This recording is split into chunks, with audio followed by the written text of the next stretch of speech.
चला, सर्वांचं स्वागत आहे आजच्या या नवीन व्हिडिओमध्ये. आज आहे आपला या कोर्सचा 16वा व्हिडिओ. आतापर्यंत आपण 15 व्हिडिओज घेतलेले आहेत. आतापर्यंत जर बघितले नसतील तर जाऊन प्लेलिस्ट मध्ये बघा, जेणेकरून आपले CTET परीक्षेमध्ये मग भाषा 1 असो किंवा भाषा 2, पेपर 1 असो किंवा पेपर 2, आपण 30 पैकी 25+ मार्क घेणार म्हणजे घेणार. ठीक आहे. चला, असे व्हिडिओ आपल्याला कुठेच मिळणार नाही एवढ्या डिटेल स्पष्टीकरणामध्ये आणि एवढं इझी करून. मला तर खूप सारे कमेंट्स असे येतात की सर आपण खूप सोपे प्रश्न घेतात, एवढे सोपे प्रश्न येत नाही. पण खरं सांगतो तुम्हाला, हे प्रश्न PYQ आहेत, जुन्या वर्षाचे आहेत. हे जे आपण प्रश्न घेत आहोत हे जानेवारी 2024 पेपर 2चे प्रश्न आज आपण घेत आहोत. ठीक आहे. चला, तत्पूर्वी आपण चॅनलला सबस्क्राईब केलं नसेल तर सबस्क्राईब करा. डिस्क्रिप्शन बॉक्समध्ये प्लेलिस्ट जाऊन बघा. त्याचबरोबर अशाच स्पष्टीकरणासह मी जवळपास पेपर 1 चे 18 सेट आणि पेपर 2 चे 20 सेट घेऊन PDF घेऊन तुमच्यासाठी येणार आहे 2 दिवसात. आणि आपल्याला ते परचेस करायची असेल तर लिंक देणार आहे. माफक दरामध्ये आपण ती PDF डाउनलोड करू शकता. त्याचं वाचन करा. तुम्हाला कोणीही 27-28 मार्क घेण्यापासून थांबवू शकणार नाही. आणि हेच मार्क तुम्हाला दुसऱ्या विषयामध्ये जेव्हा मार्क कमी पडतात, जसं की CDP मध्ये कमी पडतात, जसं की गणितामध्ये कमी पडतात, समाजशास्त्रामध्ये कमी पडतात, पर्यावरण अध्यापन शास्त्रामध्ये कमी पडतात, तर हेच काम आपल्याला तिथं म्हणजे आपलं बरोबरी करतात आणि आपण पास होऊन जातो. ठीक आहे. त्याच्यामुळे त्या PDFचा चांगला अभ्यास करा. कमेंट करून मला सांगा की कोण कोण इंटरेस्टेड आहे त्या PDF साठी. कारण मला खूप सारे प्रश्न कमेंट्स येत होते की सर काहीतरी पेपर सेट वगैरे आम्हाला द्या किंवा नोट्स वगैरे द्या. तर फक्त तेवढं वाचन करा, स्पष्टीकरण वाचन करा, बाकी सगळ्या संकल्पना तुमच्या क्लिअर होतील. चला सुरू करूया. पहिला प्रश्न, विद्यार्थ्यांना विषयाचे नीट आकलन होण्यासाठी अपेक्षित विषयाच्या विरुद्ध दृष्टिकोनाचा परिचय त्यांना करून दिला जातो. या उपक्रमातून विद्यार्थ्यांच्या कोणत्या कौशल्याला मदत किंवा उत्तेजना मिळते? विद्यार्थ्यांना विषयाचे नीट आकलन होण्यासाठी अपेक्षित विषयाच्या विरुद्ध दृष्टिकोनाचा परिचय त्यांना करून दिला जातो. म्हणजे त्यांना जर आपल्याला हे समजवायचं असेल की बाबा X नावाचा हा विषय आहे, तर त्याला त्याच्या विरुद्ध विषयासंबंधी समजवून देणे, परिचय करून देणे, दृष्टिकोनाचा परिचय करून देणे, हे या उपक्रमातून विद्यार्थ्यांना कोणत्या कौशल्याला मदत आणि उत्तेजना मिळते असं आपल्याला इथं विचारलं आहे. पर्याय क्रमांक 1, चिकित्सक विश्लेषण म्हणजेच क्रिटिकल अनालिसिस, प्रक्रियाधिष्ठित शिक्षणशास्त्र, चिकित्सक साक्षरता किंवा साक्षरता विकास. आता नियम असा आहे की आपण स्क्रीन पॉज करून 4 पर्यायांपैकी आपल्याला जो वाटत असेल बरोबर तो कमेंट बॉक्समध्ये सांगायचं आहे की सर पहिल्या क्रमांकाचं हे उत्तर आहे. तो चुकीचं असो किंवा बरोबर असो आपण तर बघणारच आहोत. आणि शेवटी आपल्याला स्कोर सुद्धा सांगायचं कमेंट बॉक्समध्ये. आणि लाईक करून कमेंट बॉक्स आपल्याला फुल करायचं आहे आता. ठीक आहे. चला मी जातो उत्तराकडे. तर आपलं उत्तर आहे बघा, चिकित्सक साक्षरता. याला काय म्हणतो आपण? चिकित्सक साक्षरता. त्याच्या चिकित्सक साक्षरते या कौशल्याला मदत आणि उत्तेजना मिळते. स्पष्टीकरण जर बघितलं तर बघा, एखाद्या विषयाच्या विरुद्ध दृष्टिकोनाचा परिचय करून देणे म्हणजे मुलांना एकाच नाण्याच्या 2 बाजू दाखवणे. यामुळे ते फक्त एकच विचार न स्वीकारता दोन्ही बाजूंचा विचार करून आपले मत तयार करतात. यालाच चिकित्सक साक्षरता किंवा क्रिटिकल लिटरसी म्हणतात. यातून ते चिकित्सक विश्लेषण करायला शिकतात. म्हणून या उपक्रमातून चिकित्सक साक्षरतेला उत्तेजन मिळते. त्याच्यामुळे पर्याय क्रमांक 3 हे आपलं उत्तर इथं बरोबर असणार आहे. ज्यांनी पण 3 क्रमांकचा पर्याय दिला असेल त्यांचं मनपूर्वक अभिनंदन आणि ते खूप चांगल्या प्रकारे अभ्यास करत आहात असाच आपल्याला इथून एक ग्रीन सिग्नल मिळत आहे. पुढचा प्रश्न, प्रश्न क्रमांक 2, भाषा सार्वत्रिकता म्हणजेच ट्रान्सलँग्वेजिंग म्हणजे काय? भाषा सार्वत्रिकता म्हणजेच ट्रान्सलँग्वेजिंग म्हणजे काय? पर्याय बघूया. भाषेच्या अध्ययन अध्यापनात एका भाषेकडून दुसऱ्या भाषेकडे जाणे, विशिष्ट काळानंतर भाषिक बदलांचे ज्ञान, ही एक शिक्षणशास्त्रातील प्रक्रिया आहे ज्यात वर्गामध्ये एकापेक्षा अधिक भाषांचा साधन म्हणून वापर करणे, की हे एक शिक्षणात भाषा हे धोरण असून यात विद्यार्थी किती भाषा शिकवायच्या हे ठरवणे. ठीक आहे. चला स्क्रीन पॉज करून आपण उत्तर दिलं असेल. मागच्या व्हिडिओमध्ये ट्रान्सलँग्वेजिंग वर एक प्रश्न आला होता. ठीक आहे, बघितला नसेल तर बघू शकता. चला जातो उत्तराकडे. तर आपलं उत्तर बघा, पर्याय क्रमांक 3 की भाषा सार्वत्रिकता म्हणजेच ट्रान्सलँग्वेजिंग म्हणजे ही एक शिक्षणशास्त्रातील प्रक्रिया आहे ज्यात वर्गामध्ये एकापेक्षा अधिक भाषांचा साधन म्हणून वापर केला जातो. म्हणजे जर आपल्याला इंग्रजी शिकायची असेल तर मराठी भाषेतून आपण इंग्रजी शिकतो. एखादा हिंदी भाषिक जर विद्यार्थी आपला सह अध्यायी आहे तर त्याला समजून सांगतो की बाबा जसं की गो म्हणजे जाओ, कन्नड भाषेचा विद्यार्थी असेल तर त्या भाषेमध्ये समजवतो. म्हणजेच भाषा सार्वत्रिकता म्हणजे एक भाषांचं साधन आहे, एकापेक्षा अधिक भाषा शिकण्यासाठी साधन आहे. स्पष्टीकरण जर बघितलं तर बघा, ट्रान्स लँग्वेजिंग म्हणजे वर्गात एकापेक्षा अधिक भाषांचा शिक्षणासाठी साधन म्हणून वापर करणे. यात शिक्षक आणि विद्यार्थी दोघेही आपल्याला येणाऱ्या सर्व भाषांचा वापर करून शिकतात आणि शिकवतात. ही फक्त एका भाषेतून दुसऱ्या भाषेत जाण्याची क्रिया नाही, तर एक संपूर्ण शैक्षणिक प्रक्रिया आहे. यामुळे बहुभाषिक मुलांना शिकणे सोपे जाते आणि सर्व भाषांचा आदर सुद्धा राखला जातो. म्हणून तिसरा पर्याय काय आहे, योग्य आहे. पर्याय क्रमांक 3 इज द करेक्ट आन्सर. ज्यांचं पण उत्तर हे बरोबर असेल त्यांचं मनपूर्वक अभिनंदन. पुढचा प्रश्न क्रमांक 3, चांगले भाषिक लेखन शिकण्यासाठी पुढीलपैकी कोणत्या प्रक्रियेचा सहभाग असावा? चांगले भाषिक लेखन शिकण्यासाठी पुढीलपैकी कोणत्या प्रक्रियेचा सहभाग असावा? आता लेखन आपल्याला इथं मजबूत करायचं आहे. पर्याय बघूया. बुद्धिमंथन, आराखडा, कच्चा मसुदा, मुद्द्यांचे वाचन, संपादन, शेवटचे लेखन. बुद्धिमंथन, मुद्द्यांचे वाचन, कच्चा मसुदा, आराखडा, लेखन, संपादन, शेवटचे लेखन. बुद्धिमंथन, मुद्द्यांचे वाचन, कच्चा मसुदा, संपादन, आराखडा, अंतिम स्वरूप. बुद्धिमंथन, मुद्द्यांचे वाचन, आराखडा, कच्चा मसुदा, संपादन, अंतिम स्वरूप. म्हणजे इथं बुद्धिमंथन, इथं डॅश आहे, आराखडा, कच्चा मसुदा, मुद्द्यांचे वाचन, संपादन, शेवटचे लेखन. म्हणजे मुद्दे दिलेले आहेत आणि त्याचा क्रम आपल्याला ठरवायचा आहे. ठीक आहे, प्रश्न वाचला असेल, स्क्रीन पॉज करून उत्तर द्या. जातोय मी उत्तराकडे. तर पर्याय क्रमांक 4 हे आपलं उत्तर बरोबर असेल की आधी बुद्धिमंथन, मग मुद्द्यांचे वाचन, मग आराखडा तयार करणे, मग कच्चा मसुदा, मग संपादन आणि शेवटी अंतिम स्वरूप. आता इथं अंतिम स्वरूप बघा, इथं नाही म्हणजे 2 पर्याय कट झाले, इथं आणि इथं होतं. बुद्धिमंथन पण स्टार्टिंगला आहे, पण इथं मुद्द्यांच्या वाचनानंतर आराखडा येतो, मग कच्चा मसुदा, मग संपादन, मग अंतिम स्वरूप. स्पष्टीकरण जर बघितलं तर बघा, चांगले लेखन ही एक प्रक्रिया आहे. आधी विषयावर बुद्धिमंथन करणे, मग संबंधित मुद्दे वाचणे, मग लेखनाचा आराखडा तयार करणे, मग कच्चा मसुदा लिहिणे, मग त्याचे संपादन करणे आणि शेवटी अंतिम स्वरूप तयार करणे हा योग्य क्रम आहे. आराखडा आधी आणि मसुदा नंतर येतो, म्हणून चौथा पर्याय हा लेखन प्रक्रियेचा शास्त्रीय आणि योग्य क्रम आहे. पर्याय क्रमांक 4 इज द करेक्ट आन्सर. पुढचा प्रश्न क्रमांक 4, समाजशास्त्र विषयाचे विद्यार्थी व्याख्यानातील मुख्य कल्पना आत्मसात करून त्यांच्या नोंदी टिपतात. हे कौशल्य म्हणजे काय? समाजशास्त्राचे विषयाचे विद्यार्थी व्याख्यानातील मुख्य कल्पना आत्मसात करून त्यांच्या नोंदी टिपतात. हे कौशल्य कोणते कौशल्य आहे? अभ्यास कौशल्य, श्रवण कौशल्य, लेखन कौशल्य, ज्ञानात्मक कौशल्य. आता इथं व्याख्यान सुरू आहे आणि व्याख्यान सुरू असताना ते नोंदी टिपत आहे, म्हणजे कुठेतरी श्रवण संबंधी आहे ना. तरी बघून घेऊ आपल्याला उत्तर काय. तर बघा, अभ्यास कौशल्य. ठीक आहे, अभ्यास कौशल्य. आता कसं काय बघूया. व्याख्यान ऐकून त्यातील मुख्य कल्पना समजून घेणे. बघा, फक्त त्यांनी त्या लिहिल्या नाहीत, तर त्या आत्मसात सुद्धा केल्या आहेत. ठीक आहे, फक्त ऐकून त्यांनी लिहिल्या नाहीत तर आत्मसात सुद्धा केल्या आहेत, म्हणजे त्याच्यावर प्रक्रिया सुद्धा केली आहेत, त्याचा अभ्यास सुद्धा केला आहे.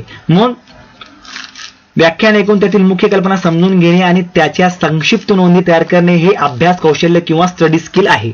यात श्रवण, आकलन आणि लेखन तिन्ही कौशल्य एकत्र येतात, पण मुख्य उद्देश अभ्यास करणे हा आहे, म्हणून याला अभ्यास कौशल्य म्हणतात. हे उच्च शिक्षणासाठी लागणारे महत्वाचे कौशल्य आहे. ठीक आहे, आता बघा, काही मुलं श्रवण कौशल्य उत्तर देऊ शकले असते, पण इथं श्रवण कौशल्य पण पाहिजे, आकलन पण पाहिजे आणि लेखन पण पाहिजे. त्याच्यामुळे पर्याय क्रमांक 1 हे आपलं उत्तर बरोबर असणार आहे. पुढचा प्रश्न क्रमांक 5. येथे एक प्रश्न आहे, तो वाचा आणि कोणत्या प्रश्नाचे प्रारूप योग्य आहे ते सुचवा. एका लहान मुलीची गोष्ट वाचल्यानंतर तिला होणारा मानसिक त्रास आणि शारीरिक वेदनांना ती किती धैर्याने सामने जाते याची तुम्हाला जाणीव होते. तुम्ही त्या मुलीला कौतुक करणारे पत्र लिहिता. 120 शब्दांत हे पत्र लिहा.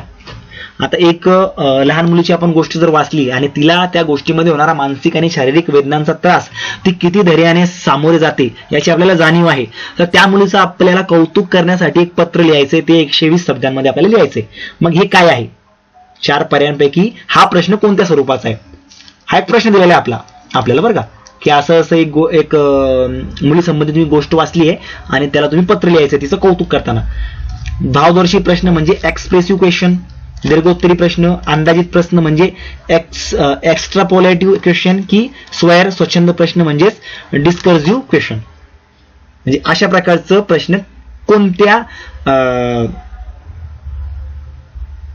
कोणत्या याच्यामध्ये मोडतो, असं कोणत्या प्रकारामध्ये मोडतो आपल्याला इथं असं विचारलंय. तर याला म्हणतो आपण अंदाजित प्रश्न म्हणजेच एक्स्ट्रापोलेटिव्ह क्वेश्चन. आता का बरं, तर बघा या प्रश्नात गोष्ट वाचल्यानंतर त्या मुलीच्या भावना आणि परिस्थितीचा अंदाज घेऊन तिला पत्र लिहायचे आहे. वाचलेल्या माहितीच्या आधारे पुढे जाऊन कल्पना करणे आणि भावना व्यक्त करणे याला अंदाजित किंवा एक्स्ट्रापोलेटिव्ह प्रश्न म्हणतात. हा फक्त भावदर्शी प्रश्न नाही तर त्यात कल्पनेचा आणि अंदाजाचा भाग सुद्धा आहे, म्हणून हा अंदाजित प्रश्नाचा एक प्रकार आहे. त्याच्यामुळे पर्याय क्रमांक 3 हे आपलं बरोबर उत्तर इथं असणार आहे. चला पुढचा प्रश्न क्रमांक 6. 8वीच्या वर्गातील शिक्षिका 5 वाक्यांचा इंग्रजी मजकूर वाचते आणि मुलांना काळजीपूर्वक ऐकायला सांगते. यानंतर ती मुलांना 4-4च्या गटात बसून तोच मजकूर वेगळ्या प्रकारे जवळच्या विद्यार्थ्याला सांगायला लावते. ही कृती म्हणजे काय? लेखन कार्य, परिच्छेद लेखन, सामूहिक लेखन की श्रवण कार्य? स्क्रीन पॉज करून आपण उत्तर द्यायचं आहे. जाऊया उत्तराकडे. याला म्हणूया आपण श्रवण कार्य, पर्याय क्रमांक 4. आता का बरं स्पष्टीकरण जर बघितलं तर बघा या उपक्रमात शिक्षिका मजकूर वाचते आणि मुले तो काळजीपूर्वक ऐकतात आणि नंतर तोच मजकूर दुसऱ्याला सांगतात. यात ऐकणे ही मुख्य क्रिया आहे, म्हणून हे श्रवण कार्य आहे. जरी नंतर सांगायचे असले तरी पहिली पायरी ऐकण्याची आहे. लेखनाचा येथे संबंध नाही, म्हणून ही कृती श्रवण कार्याची आहे. त्यामुळे पर्याय क्रमांक 4 हे आपलं उत्तर इथं बरोबर आहे. आतापर्यंत सुद्धा चॅनलला सबस्क्राईब केलं नसेल, व्हिडिओला लाईक केलं नसेल तर प्लीज लाईक करा. तुमचे लाईक केल्यामुळे हा व्हिडिओ जास्त लोकांपर्यंत पोहोचला जातो आणि तुम्ही सबस्क्राईब केल्यामुळे आम्हाला प्रेरणा मिळते. त्याच्यामुळे प्लीज डू इट. पुढचा प्रश्न क्रमांक 7. पुढीलपैकी कोणत्या घटकाचा संबंध शैक्षणिक भाषेतील नैपुण्य किंवा भाषेच्या विविध अंतर्भूत भागांसाठी लावला जातो? आंतरभाषीय नैपुण्य, परस्परातील मूळ संवाद कौशल्य म्हणजे BICS, संवादात्मक भाषा नैपुण्य की ज्ञानात्मक शैक्षणिक भाषा नैपुण्य म्हणजे CALP. ठीक आहे, प्रश्न वाचला. स्क्रीन पॉज करून आपण उत्तर द्यायचं आहे. मी जातो उत्तराकडे. तर आपलं उत्तर आहे पर्याय क्रमांक 4, ज्ञानात्मक शैक्षणिक भाषा नैपुण्य म्हणजे CALP. आता स्पष्टीकरण जर बघितलं तर CALP म्हणजे कॉग्निटिव्ह अकॅडमिक लँग्वेज प्रोफिशियन्सी, जी शाळेतील अभ्यासासाठी पाठ्यपुस्तके समजण्यासाठी लागणारी औपचारिक आणि शैक्षणिक भाषा आहे. तिचा संबंध शैक्षणिक नैपुण्य आणि भाषेच्या विविध अंतर्भूत भागांशी असतो. BICS ही रोजच्या बोलण्याची साधी भाषा आहे, म्हणून शैक्षणिक भाषेतील नैपुण्यासाठी CALP हा घटक वापरला जातो. पर्याय क्रमांक 4 हे आपलं उत्तर इथं बरोबर असणार आहे. आणि सर्वांना विनंती आहे की व्हिडिओ कसं आवडलं, काय सुधारणा अजून पाहिजे हे मला कमेंट करून सांगा, जेणेकरून अजून 32 दिवस आहेत तुमच्या परीक्षेसाठी. तोपर्यंत आपण अजून याचे सुधार करून अजून तुमची प्रॅक्टिस घेऊया. ठीक आहे, त्याचबरोबर PDF जी 2 दिवसानंतर येणार आहे ती तुम्हाला एक सॅम्पल मी त्याचं दाखवणार आहे व्हिडिओ तयार करून. कसं सॅम्पल आहे तो जर तुम्हाला आवडला तर ती लगेच परचेस करू शकता तुम्ही. नाम मात्र फीज असणार आहे, जास्त आपण काही तिथं घेणार नाही. फक्त ज्यांनी ती PDF बनवली आहे, ज्यांनी ती टाईप केलं आहे त्यांचा पगार तिथे निघायला पाहिजे. त्याच्यामुळे आपण तेवढं नाममात्र फीस तिथं घेणार आहोत. कारण जवळपास ती मला वाटतं 200 पेजेसची PDF असणार आहे आणि सगळ्या स्पष्टीकरण त्याच्यात एक प्रश्नाचं स्पष्टीकरण तुम्हाला त्याच्यात दिलेलं आहे. ज्या प्रकारे आपण व्हिडिओ घेत आहोत त्याच प्रकारे. त्याच्यामुळे ते तुम्ही वाचून 100% मराठीमध्ये 25+ मार्क घेणार आहात. प्रश्न क्रमांक 8. भाषा शिक्षणाच्या संदर्भात राष्ट्रीय शैक्षणिक धोरण 2020 नुसार कोणते विधान योग्य नाही? आता कोणते विधान योग्य नाही म्हणजे 3 योग्य आहेत, 1 अयोग्य आहे.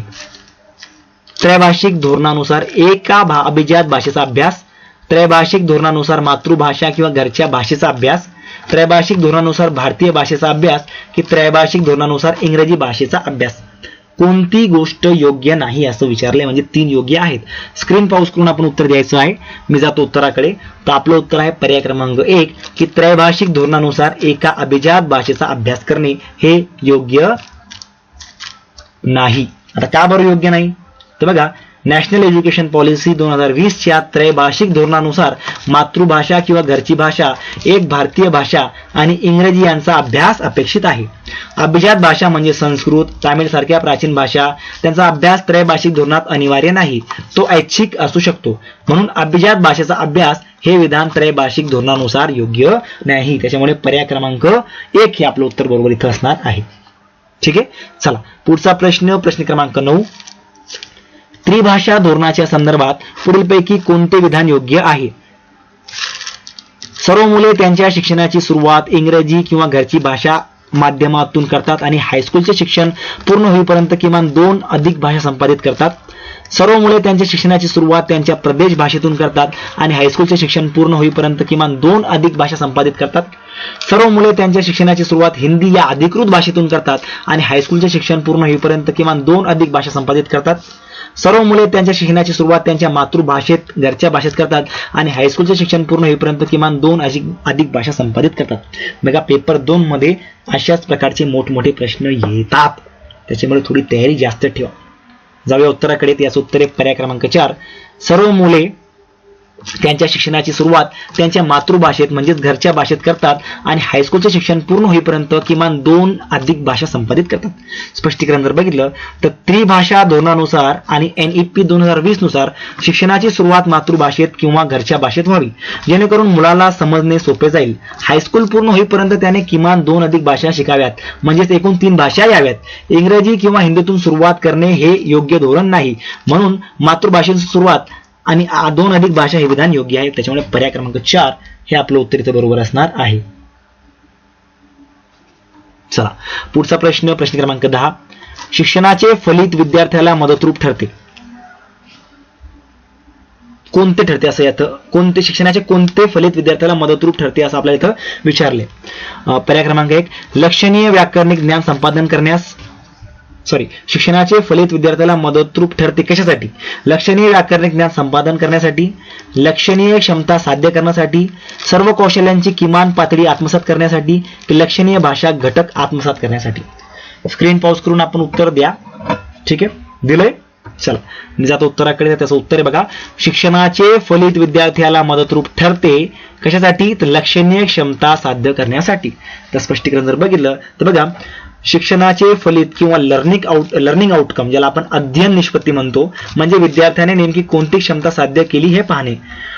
फक्त व्याकरणिक ज्ञान किंवा भाषा घटक आत्मसात करणे हा संकुचित दृष्टिकोन आहे. NCF आणि NEP नुसार शिक्षणातून लक्षणीय क्षमता म्हणजे ज्ञान, कौशल्य आणि दृष्टिकोन यांचा विकास अपेक्षित आहे, म्हणून शिक्षणाचे फलित हे क्षमता साध्य करण्यास मदतरूप ठरते. आता अध्ययन निष्पत्ती म्हणजे काय की धड्याच्या सुरुवातीलाच आपल्याला माहित असते एका शिक्षकाला की हा धडा शिकवणं झाल्यानंतर या मुलाकडून मला काय अपेक्षित आहे. ठीक आहे, तर त्यालाच आपण लर्निंग आउटकम म्हणतो, यालाच आपण लक्षणीय क्षमता साध्य करणे हे म्हणतो आणि हेच शिक्षणाचे फलित विद्यार्थ्याला मदतरूप ठरते. तशा प्रकारे आजचा हा व्हिडिओ आपण कंप्लीट केला आहे. PDF जी मी तयार करणार आहे 2 ते 3 दिवसांमध्ये रेडी होणार आहे. सगळं काम सुरू आहे, आता पण मुलं काम करत आहेत. तर ती PDF ची मी लिंक डिस्क्रिप्शन बॉक्स मध्ये देणार आहे. नाम मात्र फीस मध्ये आपण ती डाउनलोड करू शकता. जवळपास पेपर 1 साठी तुम्हाला तिथं 18 सेट मिळणार आहेत आणि पेपर 2 साठी जवळपास 20 सेट मिळणार आहेत. ते पण अशाच प्रकारच्या स्पष्टीकरणासह व्यवस्थित जबरदस्त PDF आहे. थोडी वाचली तरी खूप झालं, बाकी काय करायची गरज नाही मराठी विषयासाठी. ठीक आहे, आतापर्यंत सुद्धा चॅनलला लाईक केलं नसेल चॅनलला लाईक करा, व्हिडिओला लाईक करा, चॅनलला सबस्क्राईब करा, चांगल्या कमेंट्स करा. स्क्रीनवर आपल्याला 4 व्हिडिओ दिसत असतील, एक प्लेलिस्ट दिसत असेल, फॉलो करा. ठीक आहे, थँक्यू.